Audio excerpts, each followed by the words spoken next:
a morte de Lázaro. Lázaro morreu. Lutou uma guerra contra uma enfermidade que durou muito pouco. Foi muito curta.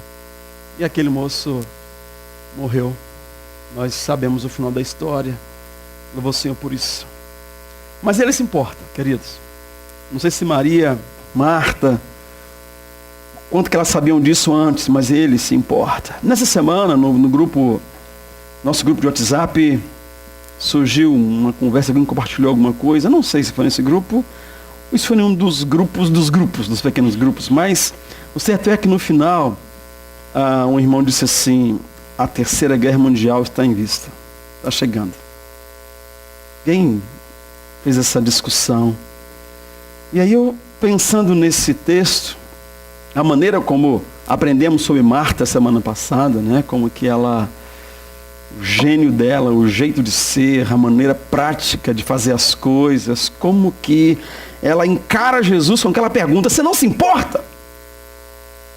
Ela literalmente encara Jesus, passa por cima de Maria, dá um recado para Maria através de Jesus, e no meio daquela confusão o Senhor conversa com ela, e nós entendemos, queridos, claramente que a atitude de Marta era atitude de egoísmo, de soberba, da convicção de que o que ela pensa, a maneira como ela vê o mundo, está certíssimo. Logo, a de Maria estava errada. E que Jesus, se tivesse certo também, tinha que concordar com ela. Essa coisa é muito interessante. Não tinha risco. Ela tinha certeza de que tudo que ela estava pensando lá na cozinha, a maneira como encheu o coração dela, e ela partiu para a sala, estava corretíssimo. Querido, e nós começamos a julgar uns aos outros, inclusive a julgar a Deus. Ela fez isso. Ela julgou a Jesus. Você não se importa? Você não percebeu? Você não está vendo as coisas? Eu sei o que é certo, o que é errado. Agora, foi uma discussão mais ou menos assim, que levou o irmão do grupo a decidir, a entender que a Terceira Guerra Mundial está próxima. E pode acontecer a qualquer momento. E pode. Sabe por quê? Porque o que aconteceu na sala de Marta e Maria é o que acontece entre as nações. Alguém tem razão, alguém tem certeza que tem razão, o mundo inteiro tem que concordar com ele, e ele vai brigar com o mundo porque ele tem razão. Mas é a mesma coisa que acontece entre casal. Cada um tem a sua razão, e porque ele tem a razão dele, ele vai a Deus e fala: olha lá a mulher que tu me deste, olha a situação. E a gente até ora sobre alguns motivos, mas ora para que Deus concorde conosco. O que Marta fez na sala foi orar. Você não se importa? Aquilo é uma oração muito parecida com as nossas. É isso que justifica a dificuldade de nós lermos a Bíblia juntos. Começamos a ler a Bíblia, e aí um levanta uma discussão, e um levanta uma bandeira, daqui a pouco acabou, virou 3, 4 igrejas, se nós começamos a ler a Bíblia juntos. Por quê? Porque o nosso coração está cheio de certeza, nós não temos nada a aprender, nós temos apenas que orar para que o outro concorde conosco, porque Deus, se é Deus, vai concordar conosco, porque nós sempre temos razão. O triste de tudo isso é exatamente não conseguir crescer no estudo bíblico. Não poder conversar nenhum assunto que diz respeito à Bíblia Sagrada, porque nós vamos rachar. E não é porque o assunto é polêmico, é porque nós somos polêmicos. A nossa convicção é sempre de juiz, de julgamento, e aí fica muito complicado. Qual que era o assunto que Marta ficou tão irritada mesmo? Porque Maria, a sua irmã, que a ajudava sempre, naquele dia não ajuda do jeito que ela achou que tinha que ser ajudada, e bastou para que a Terceira Guerra Mundial naquela casa fosse declarada, e metade da turma estava de um lado, metade estava de um outro, e Jesus estava no meio, dizendo assim, estava no meio sendo questionado de qual lado que ele ficaria, como sempre é. E Jesus, então, cada vez que ele entrou nesse ambiente de julgamento, ele fica fora. Um dia alguém chegou para ele dizendo: Senhor, manda que meu irmão divida comigo a herança. Ele falou: eu não sou juiz de vocês. que me colocou como um juiz sobre vocês. Cada vez que os fariseus chegavam com uma discussão, colocando como juiz, ele saía da cena. Quando trouxeram para ele a mulher pega em adultério, não sei como é que é um adultério, se tinha só uma pessoa, mas ela foi pega em adultério, né? Antes já tiveram um pré-julgamento, liberaram o sujeito, trouxeram a mulher e falaram, toma aí, julga, condena para nós, dá a sua palavra. A mesma coisa que Marta falou. Você não se importa com o que diz a lei e os profetas? Você não se importa com o que Moisés falou? Eis aí a sua chance de mostrar que se importa. Faça! E aí, como não entrou na pilha de Marta, ele não entrou na pilha dos meninos dividindo a herança, e nem na pilha dos fariseus, e ele continua ensinando, escrevendo na areia, aguardando quem quisesse realmente ouvi-lo. E depois que todos saíram, ele tem uma conversa com aquela mulher, dizendo, vai, não peques mais. Não peques mais. Desse lugar que gera todas as guerras, do nosso coração, Jesus não compactua com essa maneira de guerrear. Ele quer entrar, é por isso que temos que morrer. E fazer-nos morrer, literalmente, para que as coisas aconteçam. Então é isso. A resposta de Jesus para Marta, a resposta de Jesus para quem quis ouvir, a resposta de Jesus para a mulher samaritana lá no poço, a resposta de Jesus para Nicodemos, fê-los compreender a coisa mais linda do universo. Eles eram amados por Deus. Você e eu somos amados por Deus. João começa nessa narrativa dizendo o seguinte, no versículo 3. Então as irmãs de Lázaro mandaram dizer a Jesus, Senhor, aquele a quem amas está doente. Ao ouvir isso, Jesus disse, essa doença não acabará em morte, é para a glória de Deus, para que o Filho de Deus seja glorificado por meio dela. Aí chega onde eu queria, versículo 5. Jesus amava a Marta, a irmã dela e a Lázaro. Quando Marta termina aquela conversa com Jesus, ela tinha uma convicção. Jesus a amava. Jesus amava Maria. Jesus amava Marta, a Lázaro. Jesus amava a cada uma daquelas pessoas que se envolveram com ele, e alguns voltaram porque vieram como juízes, mas quem simplesmente veio e sentou-se aos seus pés, descobriu que era muito amado pelo Senhor. E depois disso, Marta teve a vida transformada. Fica muito claro a mudança. E quando nós temos uma experiência dessa com Jesus, nós caminhamos, somos transformados, mas de repente nós começamos de novo, nós somos tendentes a sentar no lugar do juiz e pensar assim, a partir de agora, nada de ruim me acontecerá. Afinal de contas, eu estou sentado aos pés do Senhor, eu sirvo ao Senhor, eu estou ouvindo a sua voz, eu tenho louvado ao Senhor, e nós vamos assim com essa sensação de que tudo vai ser do nosso jeito. E aí nós estamos, sem perceber, sentando de novo no lugar do juiz. O certo é que Marta e Maria e Lázaro, depois que Jesus entra na casa deles, que faz aquela mudança, principalmente no coração de Marta, no gênio de Marta, porque, queridos, cada pessoa é diferente, cada pessoa precisa ser remodelada pelo Espírito Santo. Marta, tão disponível para entrar, para sair, para fazer, tão prática. Maria, mais calma, mais melancólica talvez, tinha que ser transformada pelo Espírito.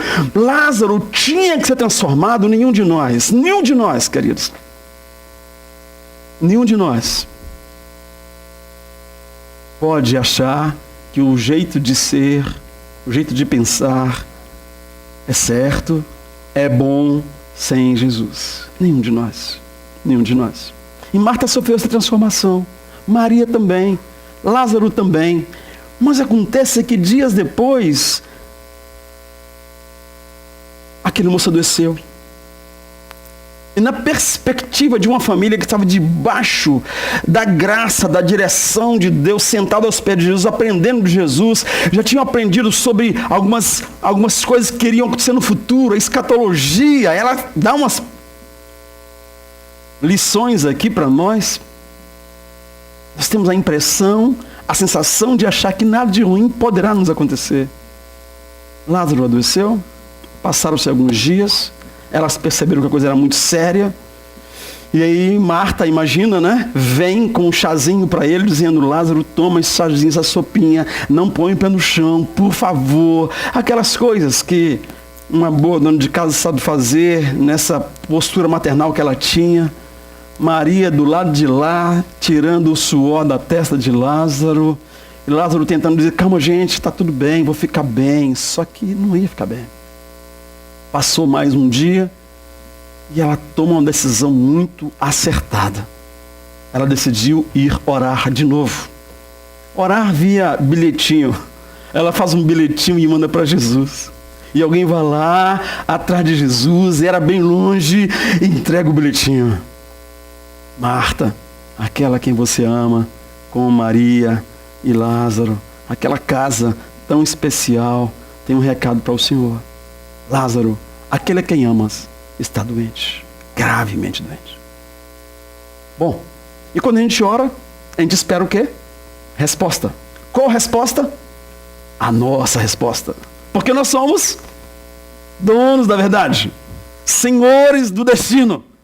Então Marta esperava que Jesus prontamente fizesse uma mala rápido, pouca coisa para andar depressa, pegasse um cavalo alado e viesse curar Lázaro. Ele mandou só um recado, escreveu no bilhetinho assim: essa doença não é para a morte, mas é para que o Filho do Homem seja glorificado. Uma resposta sem pé e sem cabeça. Uma resposta que não cabia na necessidade daquela mulher, daquela irmã, naquele dia. E o mensageiro vem correndo, porque sabia da urgência, e entrega o bilhetinho, e Marta pega o bilhetinho e lê.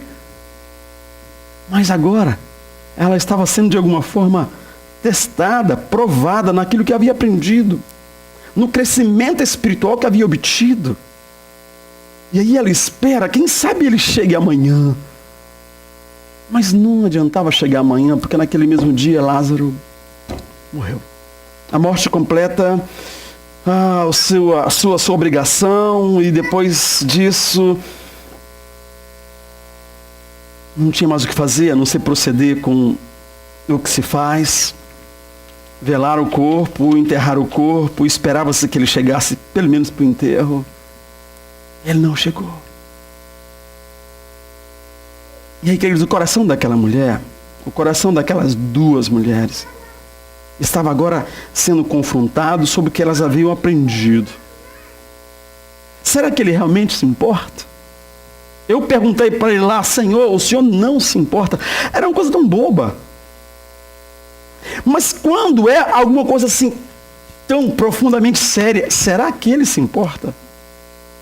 A maneira como ele agiu lá, a princípio, não é bem como eu queria, mas tudo bem. Mas nisso aqui, meu irmão morrendo, e o texto fala várias vezes, um texto especificamente fala que o Senhor andava por todo lado fazendo bem, curando as pessoas e anunciando o evangelho do reino de Deus. Ela sabia que ele andava por todo lado curando, libertando, transformando. Ela sabia que se ele estivesse ali, seria diferente. A pergunta volta, queridos. Será que ele se importa? Ela tinha aprendido que verdadeiramente ele se importa. Ela tinha aprendido que nós nos importamos com coisas supérfluas, como se fossem importantes, e adiamos as coisas importantes sempre para depois, como se fossem supérfluas. É assim que nós fazemos, muitas vezes. E é disso que Deus, dessa roda que Deus quer nos tirar. Mas Lázaro morreu, queridos. E aquelas irmãs estavam ali buscando resposta de alguma forma.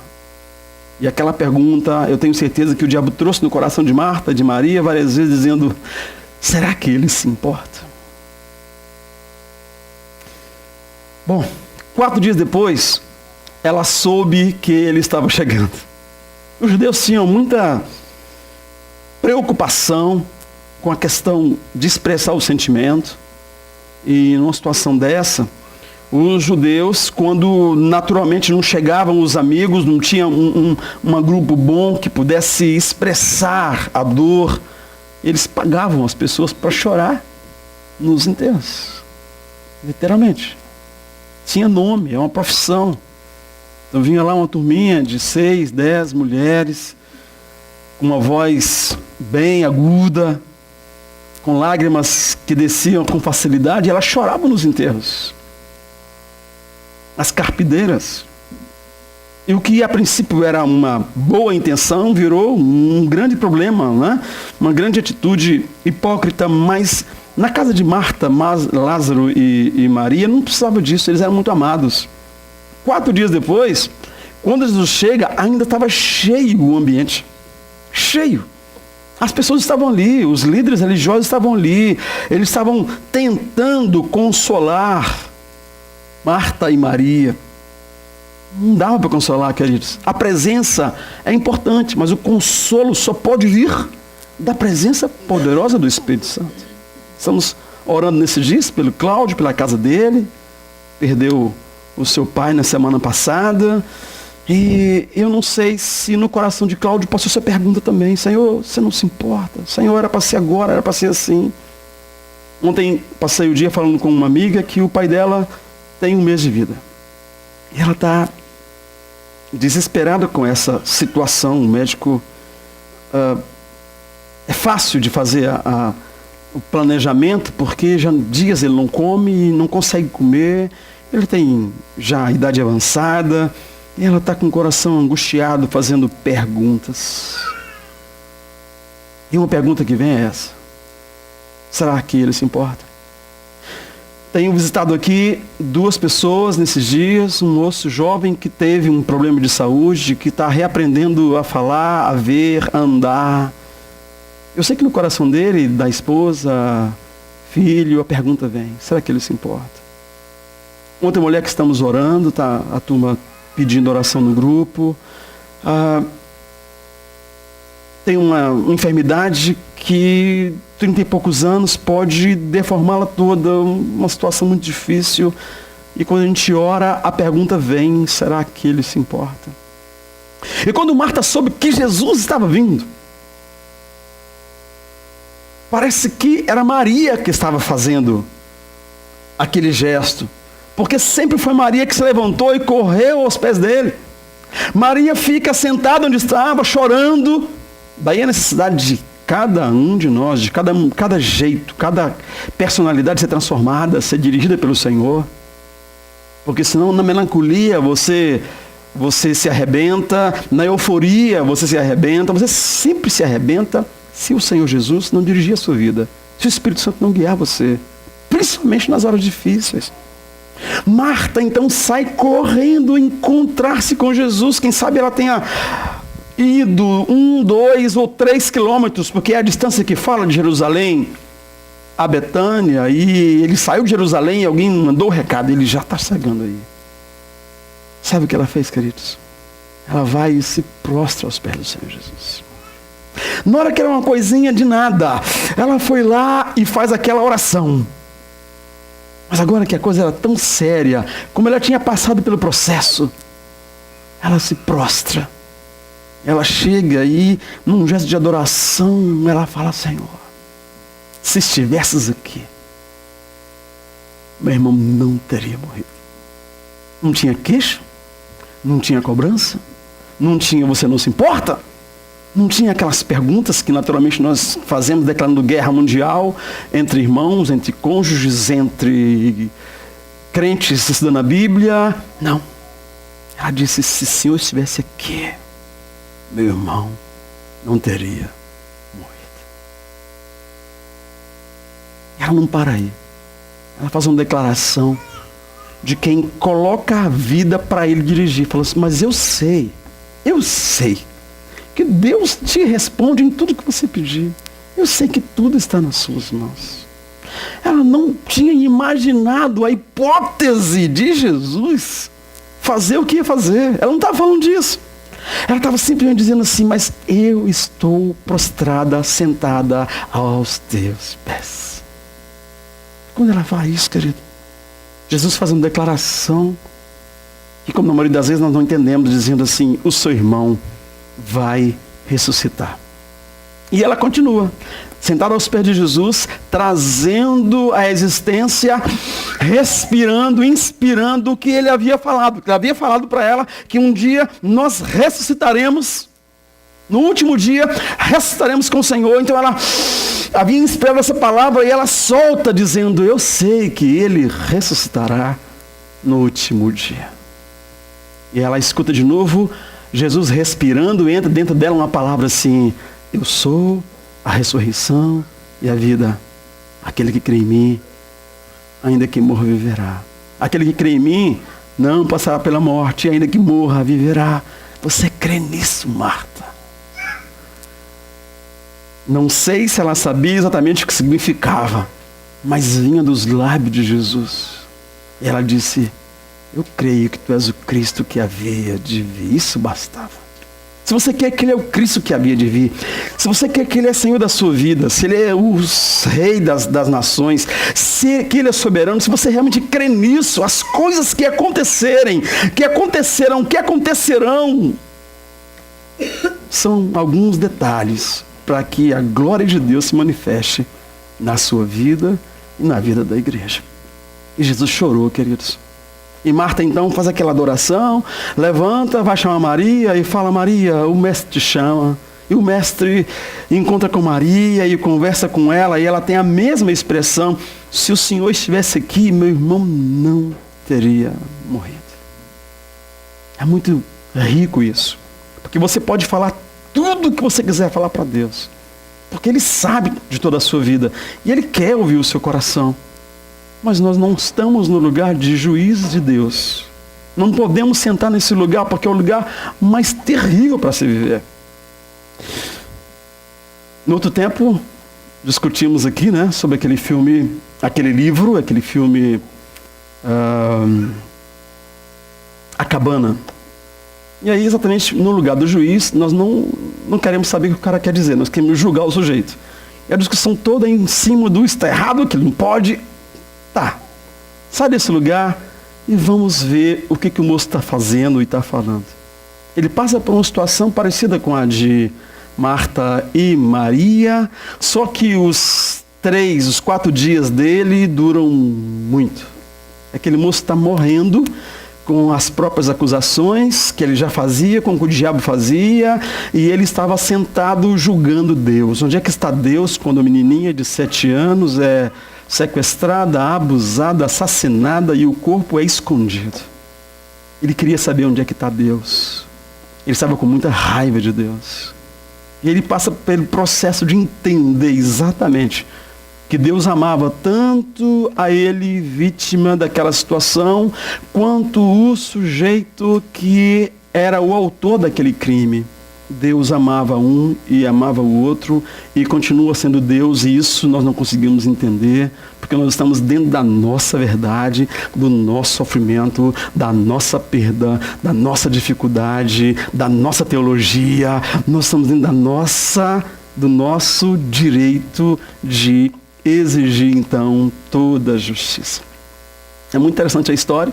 Se você não tiver como juiz, veja o filme, que vale a pena ver a experiência que ele tem. Mas Marta já tinha passado por isso. Ela simplesmente se ajoelha e adora o Senhor. Maria já havia passado por isso. Ela simplesmente se ajoelha e adora o Senhor. Os judeus em volta, os líderes religiosos, é que ainda não tinham passado pela oportunidade, pelo privilégio de estar sentado aos pés de Jesus, deixando que Ele conduza todas as coisas. Então Jesus chorou. E angustiado com a dor, com todo aquele ambiente, não só por causa de Marta e Maria, mas vendo o que o pecado fez com a humanidade, porque não era assim no princípio. No princípio, era muito parecido com o que ele viveu naquele dia com Marta e Maria, ali aos pés dele na sala. No princípio, o casal passava a tarde conversando com o Senhor em longas caminhadas e o dia inteiro conhecendo o jardim do Éden. No princípio, antes de julgarem a Deus, antes de aceitarem aquela proposta dizendo assim: ei, será que Ele realmente os ama? Será que se você comer desse fruto, não ficará mais sábio do que Ele? Não saberá mais do que Ele? Ele não está nem escondendo o jogo de vocês? Opa! Aí eles aceitaram o direito de julgar a Deus. Assentados naquele lugar. Nós nascemos, queridos. Nós nascemos aí. Deus criou o homem perfeito, mas ele se enveredou por muitos caminhos. Deus criou o homem justo, diz outra versão de Eclesiastes, mas ele se enveredou por muitas circunstâncias, por muitas situações, principalmente essa de sentar-se nesse lugar. Marta e Maria já tinham descido dali, se assentado aos pés de Jesus, continuavam sentadas aos pés de Jesus. Ele falou, vamos comigo até o sepulcro, e elas foram até o sepulcro. O que ele quer lá? Ele quer chorar, todo mundo quer ir no sepulcro, todo mundo quer ver onde é que foi, principalmente se chegou atrasado, se não chegou na data certa, se perdeu a agenda, se esqueceu de dar o parabéns, no outro dia você chega cheio de dedos. Mas Jesus não era alguém que esqueceu a agenda, que chegou atrasado. Ele nunca se atrasa, queridos. Também não se adianta. Era a hora dele chegar. Era a hora dele vir. Era a hora que ele precisava vir. Ele sabia exatamente que hora iria glorificar o Filho de Deus, glorificar a Deus com aquela história na sua vida também. E aí, ele chega e dá uma ordem maluca, como a maioria das ordens que Deus nos dá. Tirai a pedra. A maioria das ordens que Deus dá a você e a mim, ou a gente está sentado aos pés dele e obedece porque crê, porque confia que ele é Senhor, soberano e que ele se importa, ou nós vamos dizer, opa, peraí, o limite chega. Até aqui tá bom, você está exagerando comigo. Tirai a pedra. 4 dias depois, em estado de putrefação, não era o faraó do Egito que se embalsamava, se preparava para anos de festa e depois construir aquela pirâmide para colocar aquele Deus ali para viver eternamente embalsamado. Não era. Era apenas Lázaro. Então, ela fala, Senhor, mas não é uma boa ideia. Já cheira mal. São 4 dias. E eu te encorajo a continuar dizendo para o Senhor tudo o que você quer falar. Desde que não seja na cadeira do juiz. Desde que você saiba que Ele se importa. Que Ele se importa e que Ele está presente com você, mesmo que você naquele momento não esteja vendo, não esteja conseguindo ligar os fatos, Ele se importa, queridos. E aí tiraram a pedra. E aí, aquela pedra que foi colocada para não ser tirada, essas coisas são mais complexas. Essa semana eu desmontei um cômodo que tinha na casa da minha irmã, no quintalzinho lá, um negócio que era para durar até acabar.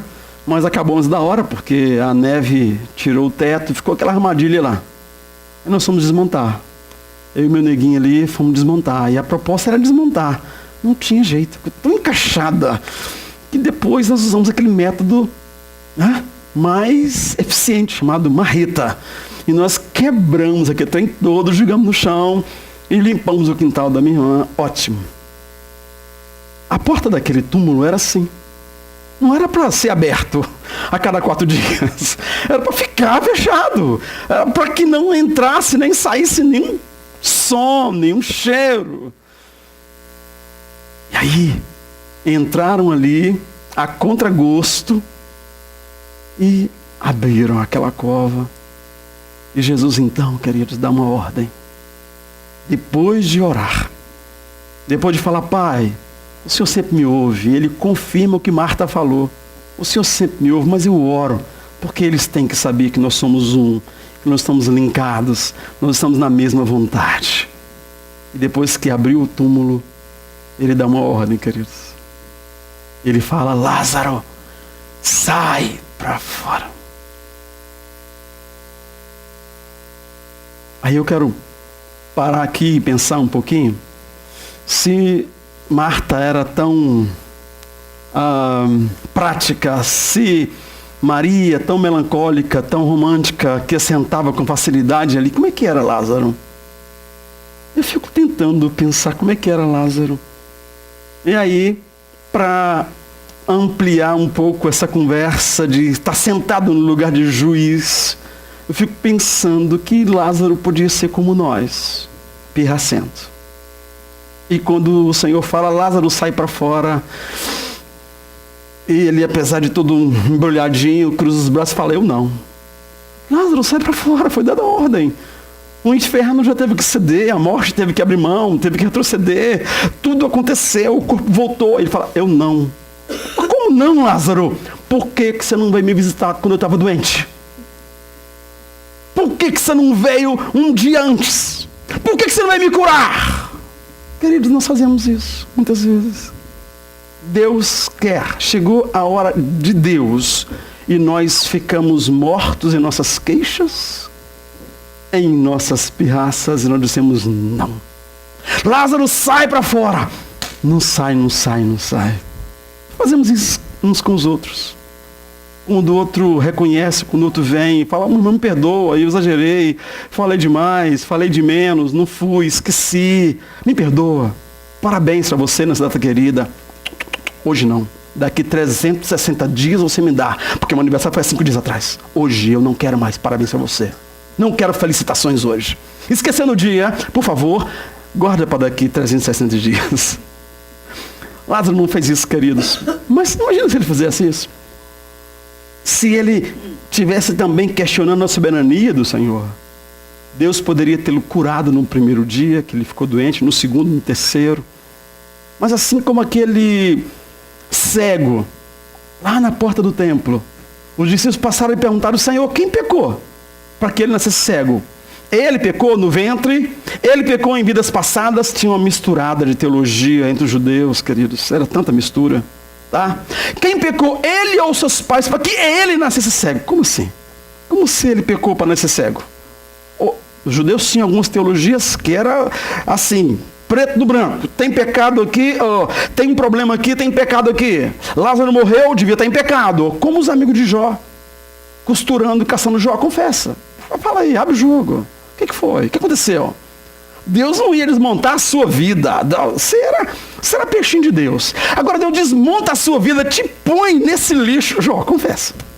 Você quer resolver a sua vida? Confessa. Fala pra gente. Quem é ela? Conta aí. Quando é que foi? Eles fizeram isso. Jó passou 20 capítulos dizendo, gente, calma. Deus tem seus propósitos, Deus conhece meu coração, eu não tenho nada para confessar.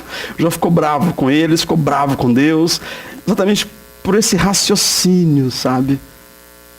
E aí, o cego, quando ouviu Jesus dizer, ele estava ali, todo mundo passava, dava uma pitaca na vida dele, ele ouviu os discípulos na frente dele como se fosse uma estátua de mármore, dizendo, Senhor, quem pecou para que ele nascesse cego? Ele pecou ou seus pais pecaram? Ele estava acostumado com aquilo. Nem xingou ninguém mais. Imagino que a princípio tinha xingado quem ficava ali teologizando sobre a cegueira dele. O Senhor disse, nem ele pecou, nem os seus pais pecaram. Mas, para que se manifestasse a glória de Deus na vida dele, é que tudo isso aconteceu. Ele cospe no chão e faz um lodo, passa nos olhos do moço e fala, vá, lava-te no tanque de Siloé. E ele foi, lavou-se, sem pirraça, que podia parar também e falar assim, se você é Deus, por que não veio 10 anos atrás? Por que não veio quando eu tinha 10 anos de idade? Por que deixou toda a minha vida chegar nessa situação? Mas ele foi e lavou-se no tanque de Siloé, voltou vendo, glorificando a Deus, e foi um seguidor de Jesus. É outra história fantástica, mas Lázaro, que poderia ter feito isso, como nós fazemos muitas vezes, não fez, queridos. O texto fala que ele saiu e a glória de Deus se manifestou. 4 dias depois. Na realidade, entre outras teologias, os judeus acreditavam que até o 3º dia o espírito do morto ficava ali rondando, esperando a oportunidade de retornar, e depois, quando ele descobria que não tinha jeito, ele ia para onde tinha que ir. Mas olha, ele ressuscitará no último dia. Marta afirmou, mas ela não estava questionando Deus. Ela estava simplesmente ampliando aquela conversa com ele. Nós sabemos o fim dessa história linda, maravilhosa. Ele foi ressuscitado, ele voltou à vida, viveu mais um tempo, mas isso não seria para a eternidade. Ele faleceu, mas o que eu quero que a gente ore nesse dia é que, independente da circunstância, do problema que estamos vivendo, nós temos que dar direção na nossa vida para o Senhor, porque Ele se importa. E a partir daí, nós veremos o impossível acontecer.